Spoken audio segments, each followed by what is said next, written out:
اور میرا اور آپ سب کا ایمان اس پر ہے نا ایمان کی ہم سب کی زندگیاں اگر تبدیل کرے گا تو یہ قرآن تبدیل کرے گا. یہ قرآن ہماری زندگیوں کو ان ھذا القرآن یہدی للتی ہی اقوم، یہ قرآن میری اور آپ کی زندگی کو تبدیل کرے گا. میرا اور آپ کا جب سب کا یہی ایمان ہے تو اس قرآن کے نام پر کون آیا ہے؟ میرا یہ سیاستدان آیا ہے؟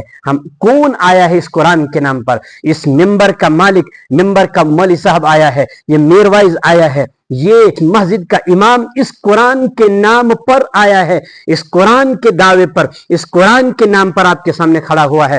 اگر اب یہ قرآن کے نام پر آپ کو جھوٹ بولنا شروع کر دے گا، بتاؤ میں کس کے خلاف بولوں؟ بتاؤ مجھے اس قرآن کا دفاع کرنا چاہے کہ نہیں؟ نبی ہے کہ حرامس بنائیت حلال، حلالس بنائیت حرام. What? کیا بنائیت حرامس؟ جیسے اللہ تعالیٰ کو کان چیز ناجائز حرام، حضورن طاقت یہ بنائے حلال. Oh my God. ام خود چاکن طاقت ام مدد منگوا نبی چاہ اختیار ام خود چاکن اختیار.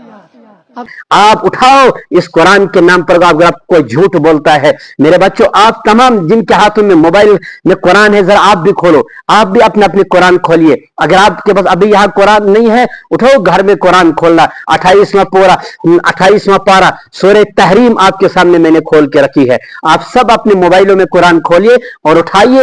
دیکھیے سورہ تحریم میں اللہ تبارک و تعالی ہم سے کیا کہہ رہے ہیں. یا ایھا النبی، نبی سے ڈائریکٹ مخاطب ہو کر میرا اللہ کہہ رہا ہے، یا ایھا النبی لما تحرم ما احل اللہ لک، تو کیسے کسی چیز کو حلال کر سکتا ہے، حرام کر سکتا ہے جو اللہ نے تیرے لیے حلال کر دی ہے. اللہ کی حلال پہلی ہی آیت، سورہ تحریم کی پہلی ہی آیت ہے.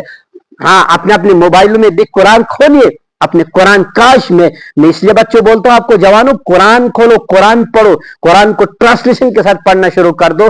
یہ کس نے کہا آپ کو کہ قرآن سے آپ گمراہ ہو جاؤ گے؟ قرآن، یہ مولوی آپ کو قرآن اس لیے نہیں پڑھنے دے رہا ہے، اسے پتا ہے کہ پھر میری روزی روٹی بند ہو جائے گی، یہی قرآن آپ کو اوپر اٹھائے گا. لہذا مت آئیے آپ ان لوگوں کی باتوں میں مت آؤ، قرآن کو پڑھنا شروع کر دو.